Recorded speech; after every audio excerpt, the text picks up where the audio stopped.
प्यारे बच्चों, आज class 10th maths worksheet number 60 एक ठोस का एक आकार से दूसरे आकार में रूपांतरण।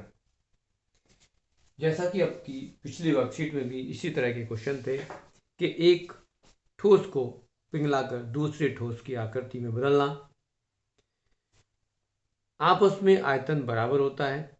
यहाँ कुछ उदाहरण आपको दिए गए हैं जिसके आधार पर यह समझाने की कोशिश की गई है कि किसी बेलनाकार या किसी बेलन का आयतन किसी आयताकार घनाभ के आकार में फैला दिया जाए तो उसकी ऊंचाई या उसका क्षेत्रफल क्या हो सकता है। यहाँ 3 उदाहरण लिए गए हैं जिसमें आपकी बुक के क्वेश्चंस हैं। तो पहले उदाहरण को दिखाया गया कि व्यास व्यास 7 मीटर वाला 20 मीटर गहरा एक कुआं खोदा जाता है और खोदने से निकली हुई मिट्टी को समान रूप से फैलाकर 22 मीटर बाई 14 मीटर वाला एक चबूतरा बनाया गया है। इस चबूतरे की ऊंचाई ज्ञात कीजिए। कहने का मतलब है कि यदि कुआं खोदा जाता है तो कुएं से मिट्टी निकलती है और मिट्टी को एक चबूतरे की तरह बना दिया जाता है और उस चबूतरे का जो आयतन होगा वो कुएं से खोदी गई मिट्टी के आयतन के बराबर होगा। मतलब दोनों का आयतन बराबर है।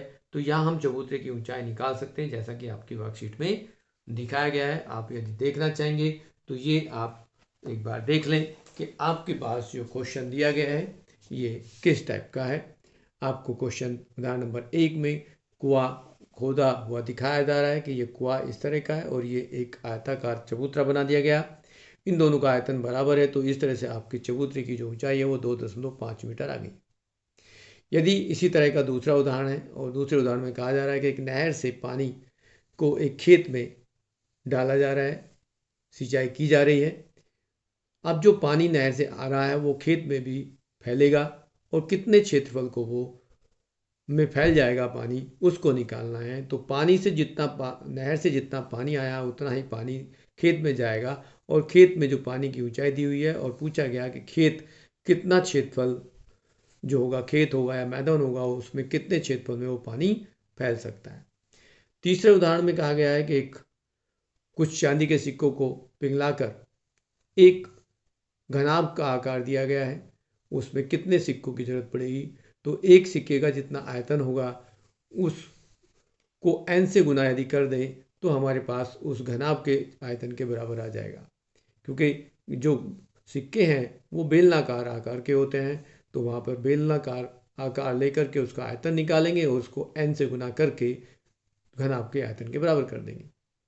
अब आगे आपके पास जो क्वेश्चन है उसमें कहा गया है, ये आपकी एनसीईआरटी बुक के ही क्वेश्चन है। तो उसमें पहला क्वेश्चन है कि एक 3 मीटर व्यास का एक कुआं खोदा जा रहा है जिसकी गहराई जो है वो 14 मीटर है और उससे जो मिट्टी निकलती है उस मिट्टी को कुएं के चारों तरफ 4 मीटर चौड़ाई तक वर्ताकार विलय रिंग बनाते हुए समान रूप से फैला कर इस प्रकार का एक बांध बनाया जाता है। इस बांध की ऊंचाई ज्ञात कीजिए। समझने के लिए आप देखेंगे तो इस क्वेश्चन को हम इस तरह से ले सकते हैं। क्वेश्चन नंबर 1 है और इसमें यदि आप यहाँ से एक कुआं खोदते हैं इस तरह से और कुएं को देखेंगे कि यहाँ आपके पास जो कुआं खुदने के बाद जो मिट्टी निकलती है उसको ये प्लान किया गया कि इस कुएं के ही चारों तरफ उसको फैला दिया जाए और उसकी कुछ ऊंचाई हो तो इस तरह से आपको वो नजर आएगी। यहाँ हम इसको देख सकते हैं कि ये चौड़ाई है वो आपकी चौड़ाई कितनी अधिक हो गई, ये ऊंचाई आपको निकालनी है। इसको आप h कह सकते हो।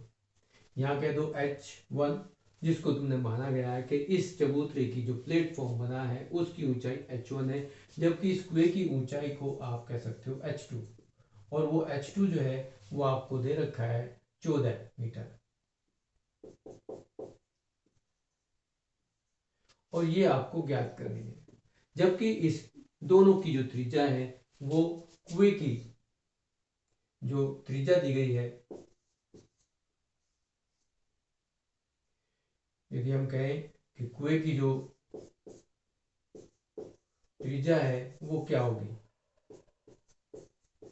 कुएं की त्रिज्या हमें दे रखी है, यदि 7 इसकी जो गहराई है उसकी जो त्रिज्या व्यास दे रखा है हमें, व्यास के आधार पर हम इसको त्रिज्या ले लेंगे। तो व्यास हमें दे रखा है 3 मीटर तो त्रिज्या होगी 3/2 मीटर।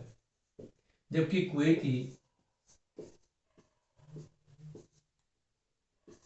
की गहराई कह दो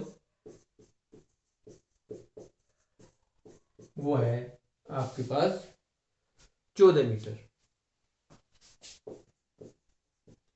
अब इस चबूतरे की ऊंचाई निकालनी है। इस चबूतरे की जो चौड़ाई है वो बताई हुई है।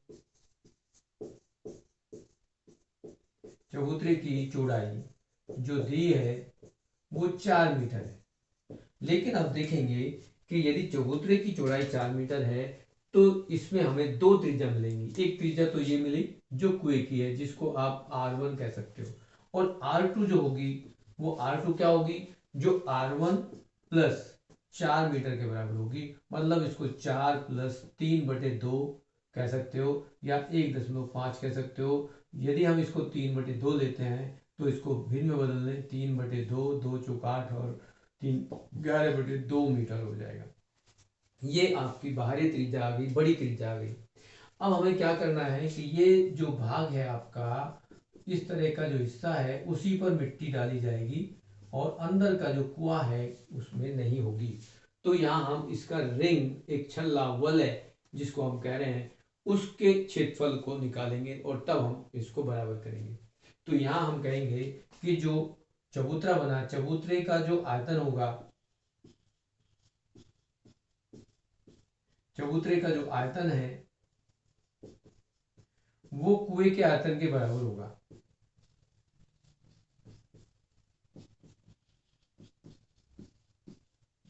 अब यहां देखेंगे कि कुएं का आयतन क्या है और चबूतरे का आयतन क्या है। चबूतरे का आयतन जब निकालोगे तो यहां देखोगे कि ये जो चबूतरा है ये एक गोल बना हुआ है और इस गोल के कारण ये एक छल्ला रूपी रूप है, इसका रिंग की तरह है। तो यहां हम इसको कहेंगे कि पाई बड़े रिंग में से πr² माइनस πr1² और यहाँ पर जो ऊंचाई है उसको हम निकालेंगे, जो h1 हमने लिखा है h1। अब यहाँ कुएं का जो आयतन है, कुआं एक बेलनाकार है और बेलनाकार पाई यहाँ r1 होगा, r1² इंटू ये ऊंचाई h2 हमने ली तो उसको लेंगे। अब यहाँ पाई कॉमन लेकर के कैंसिल कर सकते हो और r1 r2 का मान रख सकते हो। पाई हमने कॉमन लिया, R2 क्या है हमारे पास, वो 11/2 का वर्ग हम करेंगे, माइनस R1 आपके पास 3/2 का वर्ग करेंगे और H1 हमें ज्ञात करना है। पाई ऑलरेडी हमने पास कॉमन लिया, R1 3/2 का वर्ग करेंगे और H2 ऊंचाई जो है वो 14 है। अब देखेंगे ये पाई से तो पाई कैंसिल हो गया। यहां से आप इसको देखेंगे कि ये क्या मिलेगा, तो इसमें हम एक फॉर्मूला लगा देंगे a² माइनस बी स्क्वायर का।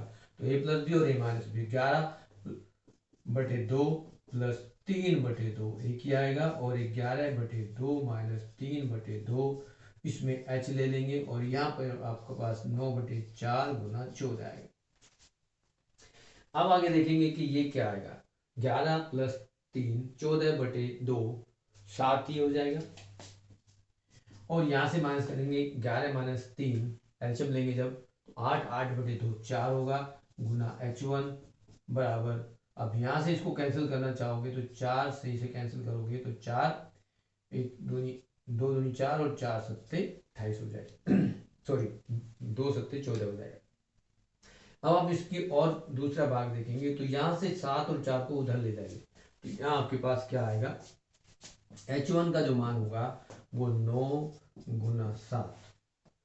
अब यहां से आप बटे में आप देखेंगे तो एक 7 आएगा, एक 4 आएगा, एक 2 भी आएगा।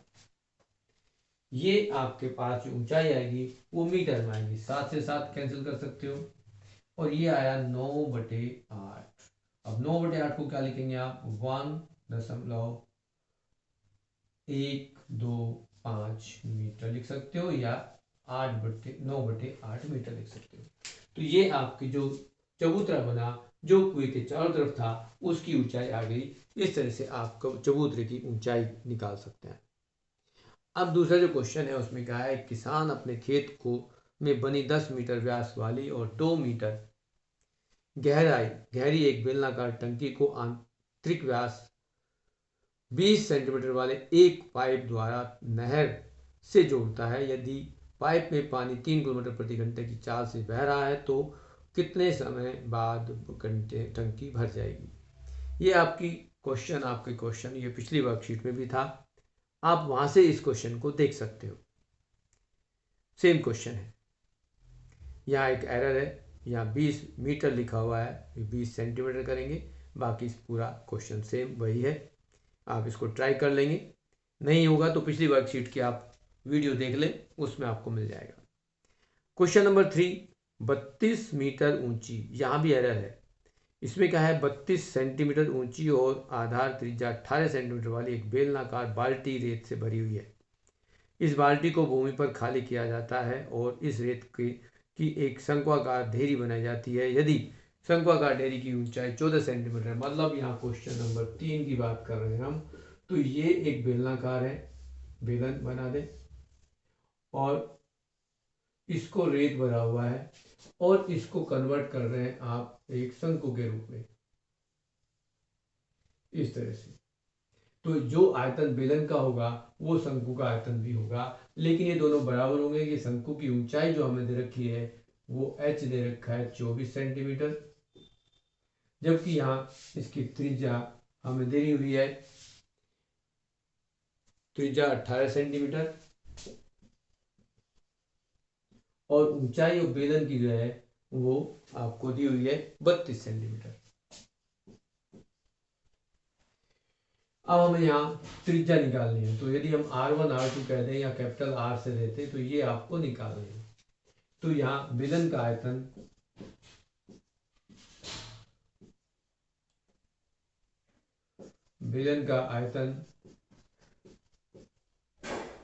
बराबर होगा शंकु का आयतन।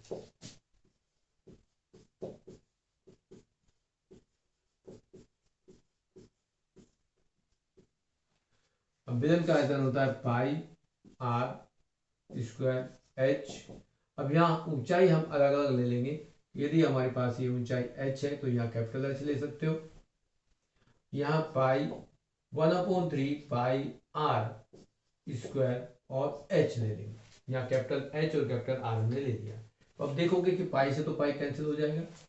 अब आपको कैपिटल H दिया हुआ है, कैपिटल R निकालना है, तो स्मॉल r क्या है, स्मॉल r का मान आपको दे रखा है 18 गुना 18 गुना ऊंचाई जो है वो 32 है, बराबर में आपके पास r निकालना है r स्क्वायर, लेकिन h जो है वो 24 भी दे रखा है और इसके बटे में 3 भी है, तो 3 से यदि 24 को काटेंगे 8 आ जाएगा। अब r स्क्वायर निकालना चाहेंगे तो क्या होगा, ये 8 से भाग कर दो, तो ये 18 गुना 32 बटे में 8 और 8 चौक 32 हो गया। अब यहाँ यदि r स्क्वायर निकालना चाहोगे तो ये 18 गुना 2 कर दे, तो r का मान आ जाएगा √18 गुना 2 का वर्ग, मतलब यदि आप लिखोगे तो 36 का वर्ग हो गया, जिसको आप 36 सेंटीमीटर लिख देंगे। तो यहाँ पर जो शंकु की जो त्रिज्या है वो 36 सेंटीमीटर आएगी। इस तरह से आप क्वेश्चन को पूरा कर लेंगे। और ये आपकी वर्कशीट के तीनों क्वेश्चंस में एक क्वेश्चन जो सेकंड क्वेश्चन है वो ऑलरेडी आपकी प्रीवियस वर्कशीट में था, इसलिए हमने इस क्वेश्चन को नहीं कराया।